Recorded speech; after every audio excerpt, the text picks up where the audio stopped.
Hello, welcome to 21 This Week. I'm Susan Heltemes filling in for Kreseski, and this week, a month until the primary. Political junkies, listen up as we parse the races, winners and losers. Joining us today to discuss the primaries is a panel of political observers to share their insight. Henry Hailstock, past president of the Montgomery County branch NAACP, Republican activist Robin Uncapher, Republican strategist Steve Kreseski, and former Democratic House Majority Leader John Hurson. All this and parting shots next on 21 This Week.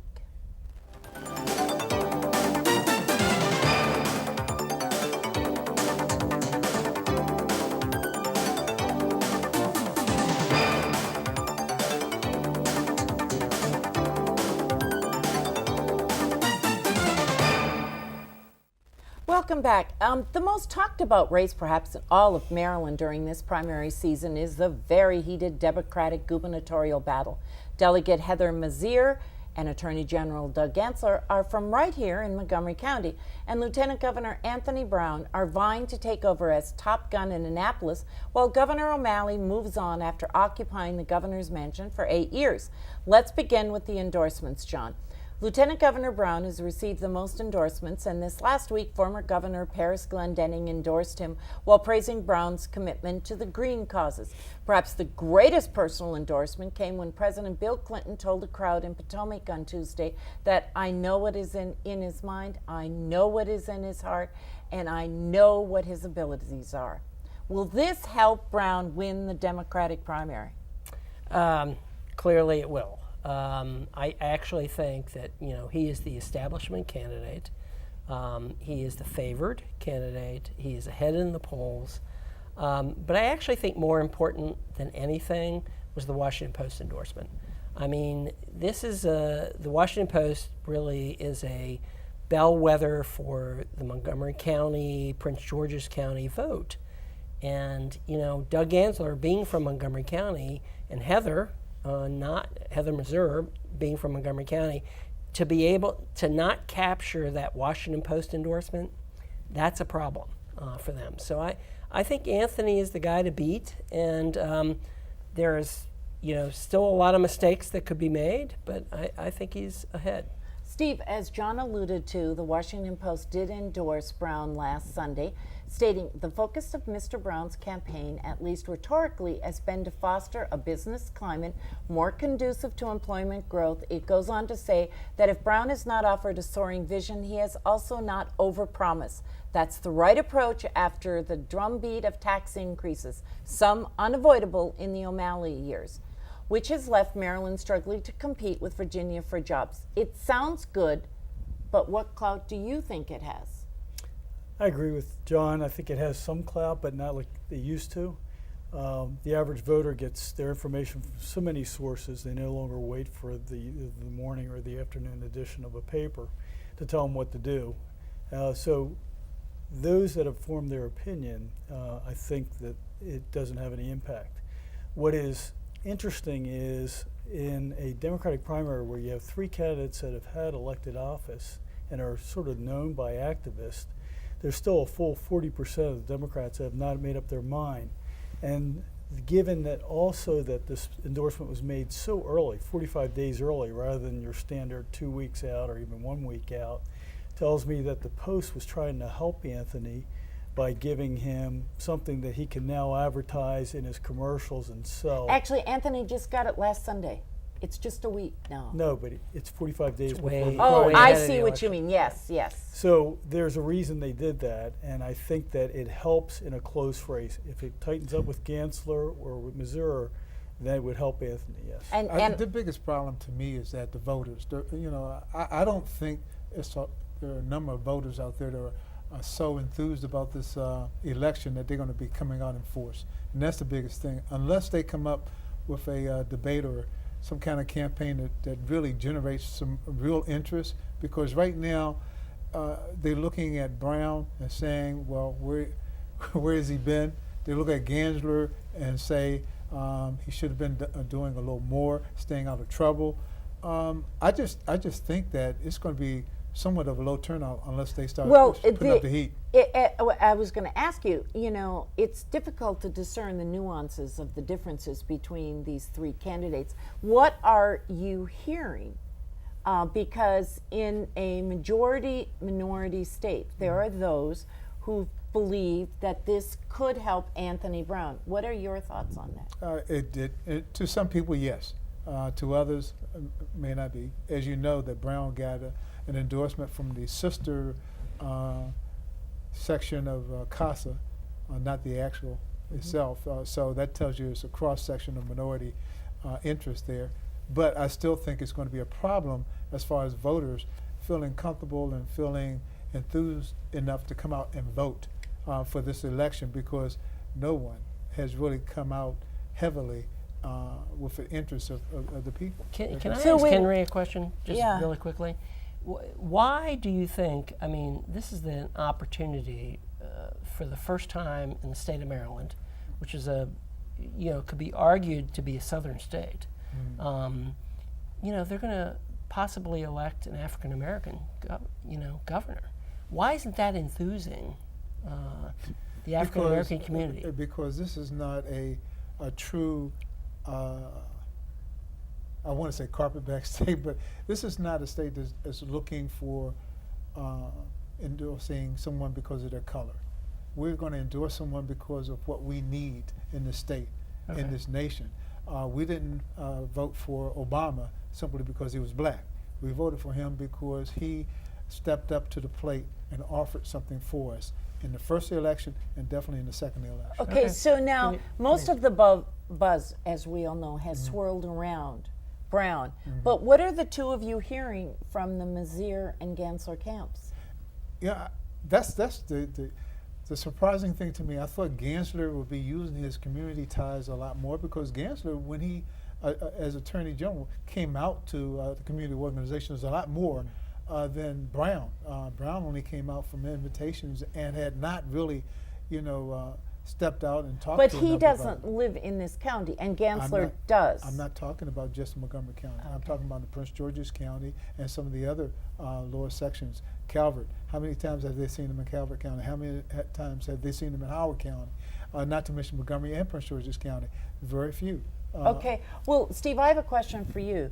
You've been a part of the only winning Republican gubernatorial race in a long time. Who do you think would be the easiest to defeat, and who do you think would be the best on your side to defeat the Democratic candidate?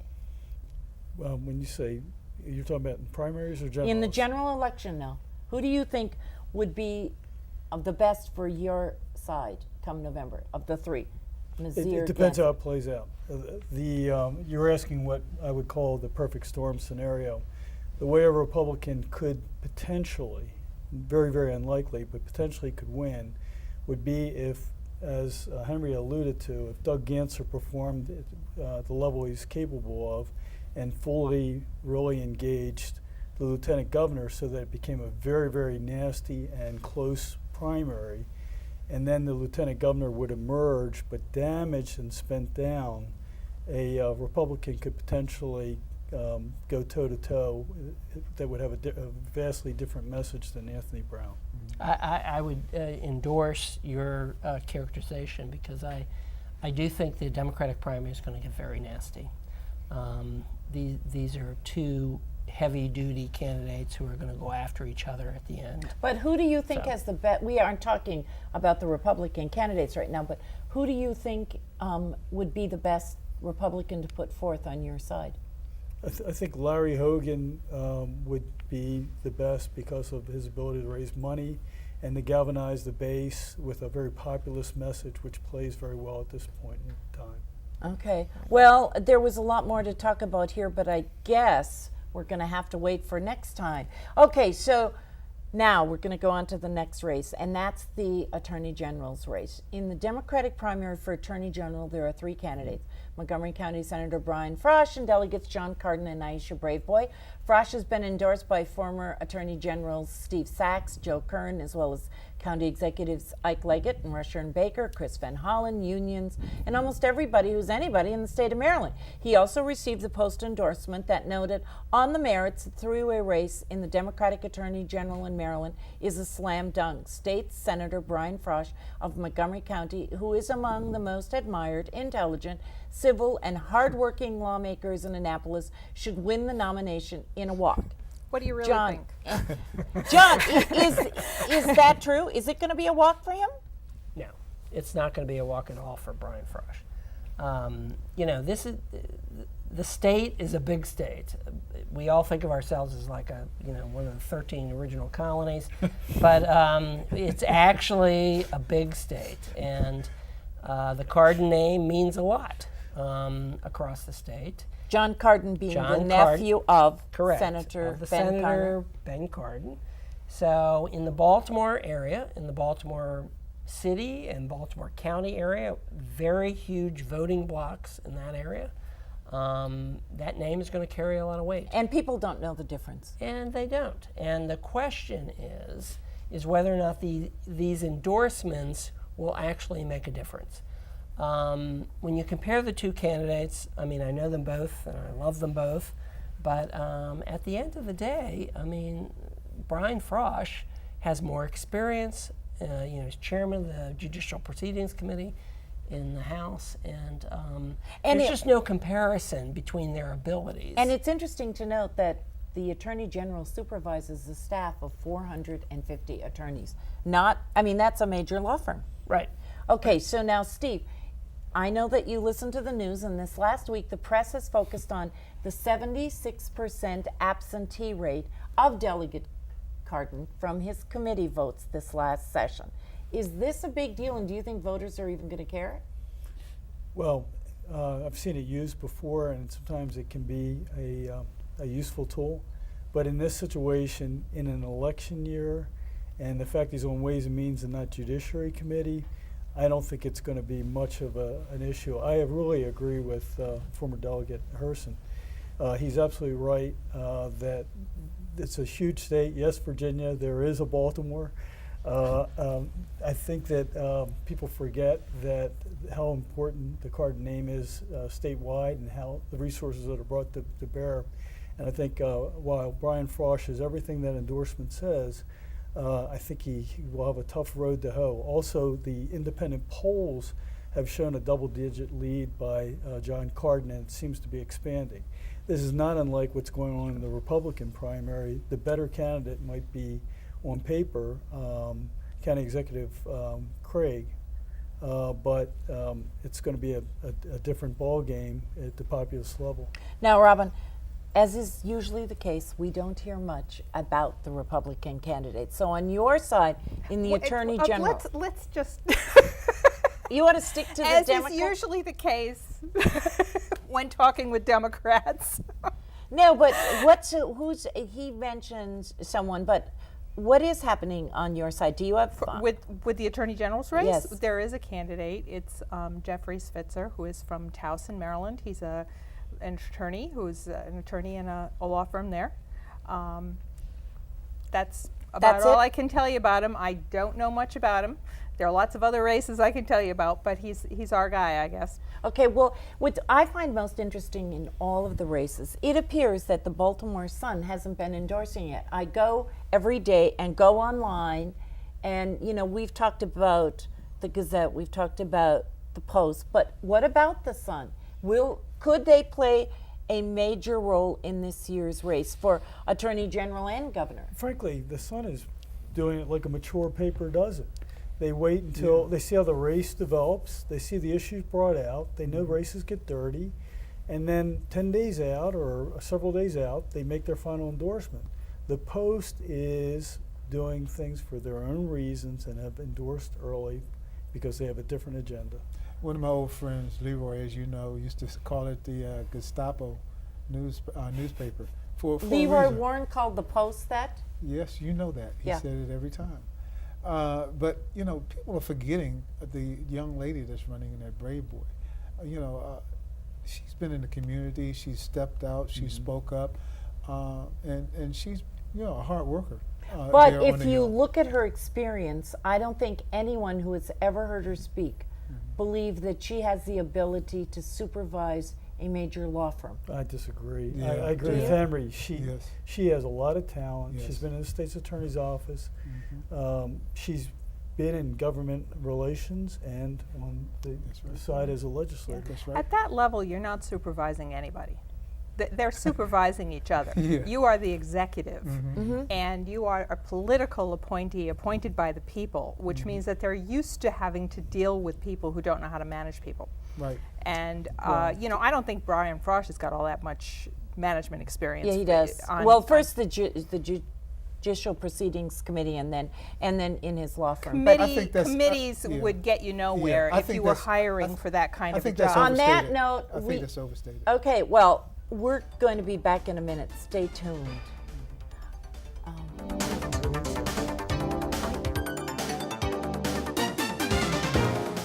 The 2014 gubernatorial primary election is almost here. Make your voting experience a pleasant one by following these tips. Know your polling place. Review your sample ballot. Decide how you will vote and mark your sample ballot to use as a guide before arriving. Vote mid-morning to avoid long lines. You may also vote in advance of Election Day during early voting or by casting an absentee ballot. Remember, your time, your voice, your vote.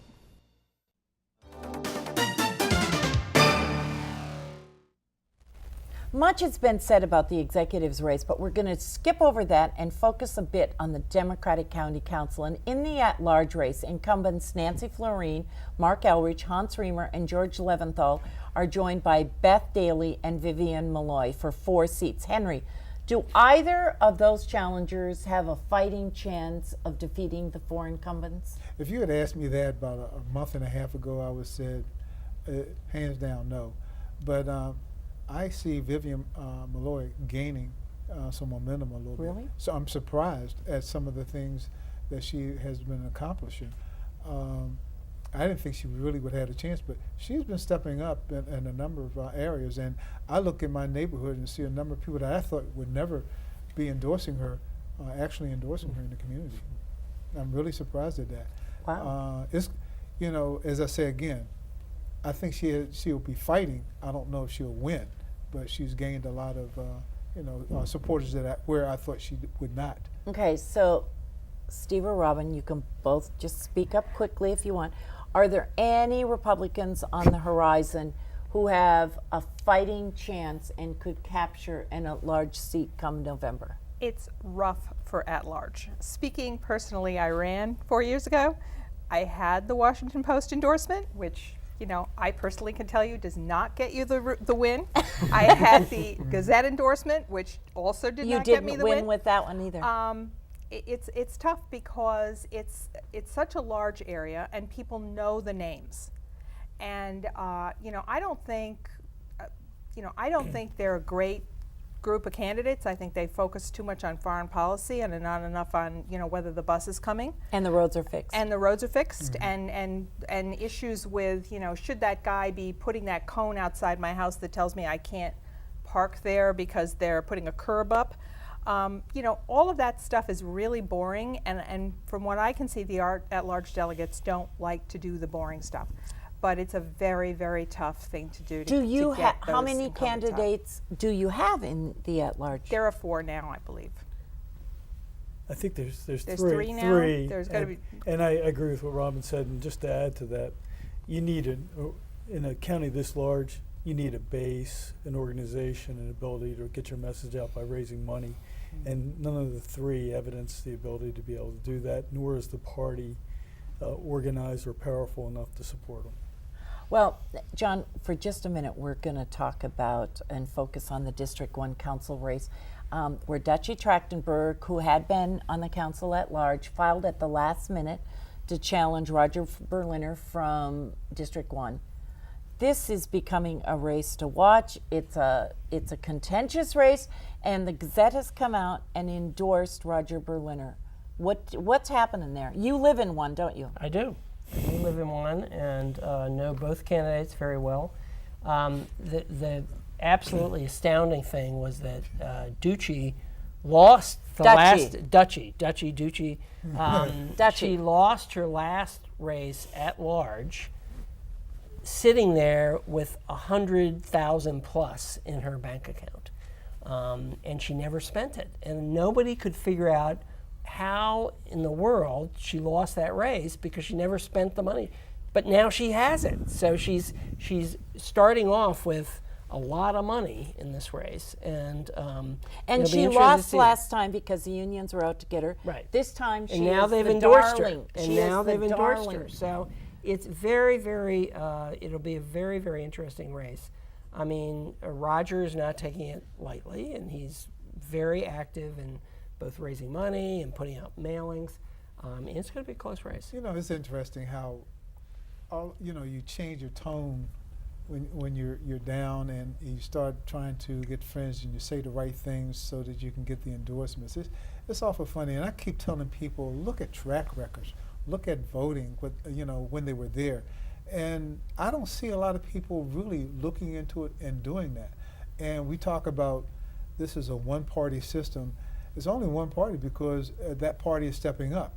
I would like to see Republicans step up and do more in the community before they decide to run, so that they can get involved and listen and come out with something positive for the community.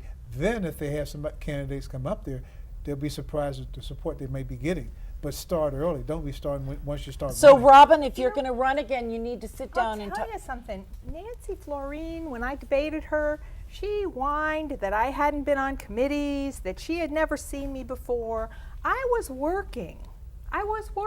Most people in this county don't get to leave at 4 in the afternoon and go serve on a committee. They have to go to work. And working is not a bad thing in terms of being able to identify with the voters. So I disagree. I mean, I think you can be doing something for the community when you are in the community paying taxes, when you are spending time thinking about what is going on, when you're working with your neighbors. All of that is important. It's not necessary that you be, at the best lunch table with the group that's in now. What's interesting is early voting starts on the 12th through the 19th. That's just a couple weeks away. So we're going to be back with parting shots in just a minute. It's going to be most interesting. When I ran.